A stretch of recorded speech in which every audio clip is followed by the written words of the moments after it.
kuna damu ya Yesu iliyotoka miguuni. Ilikuwa inashughulikia nini? Mwanzo 3:24, Adamu alifukuzwa akaambiwa ondoka. Aliondoka kwa miguu. Miguu inawakilisha umiliki. Miguu inawakilisha hatua za mtu. Lakini Mwanzo 3:15, Mungu anamwambia nyoka, shetani, hawa wazao wa Hawa utawagonga visigino. Kwa kila wanapokwenda wasifanikiwe. Kila wanapokanyaga wasifanikiwe. Kila wanapokwenda wasifanikiwe. Kila wanapokanyaga wasifanikiwe. Damu ya Yesu iliyotoka kwenye miguu inaanzisha hatua mpya za kiroho na kiuchumi kwa mtu wa Mungu. Maana yake utembei kwa miguu yake, unatembea kwa miguu ya Bwana. Kwa miguu yako unapoiombea, apply damu iliyotoka kwenye miguu ya Yesu. Yesu anatobolewa miguu. Anashughulikia Mwanzo 3:15. Ngoja niisome. Mwanzo 3:15. Nami naweka uadui kati yako na huyo mwanamke, na kati ya uzao wako na uzao wake, huo utakuponda kichwa na wewe utauponda kisigino.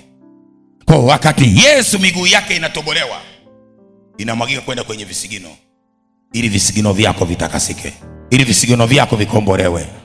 Nasema visigino vyako vikombolewe. Damu ya Yesu iliyotoka kwenye mgongo, maana walipiga mijeredi mgongoni, ilikuwa inabatilisha magonjwa kwenye mwili wako. Isaya 53 mstari wa 4 na 5.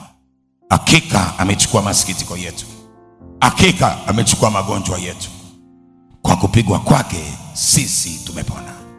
Kwa Yesu alipigwa mijeredi, mwili wake ukaharibiwa, damu ikatoka, ili wewe yale magonjwa ambayo ungeyabeba hayatakuwa kwako, hayatakuwa kwako, hayatakuwa kwako. Utabeba magonjwa bali unabeba uzima. Kama unanielewa sema amina kwa jina la Yesu. Kwa damu ya Yesu imetolewa kwa ajili ya vita. Kwa leo ninapokwenda kuombea, siombi maombi ya remama. Leo kuna maombi ya vita kwenye lango lako la ukoo, kwenye lango lako la familia, kwenye lango lako la kabila. Kama miungu inataka mzaliwa wa kwanza, na leo Bwana anakutambua wewe katika Yesu Kristo, mzaliwa wa kwanza, mzaliwa wa kwanza kwenye familia yenu. Utasimama kwenye lango, utamwambia Bwana, yaliyoliwa na parale, yaliyoliwa na madumadu, leo yanakwenda kurejeshwa. Sema amina kwa jina la Yesu.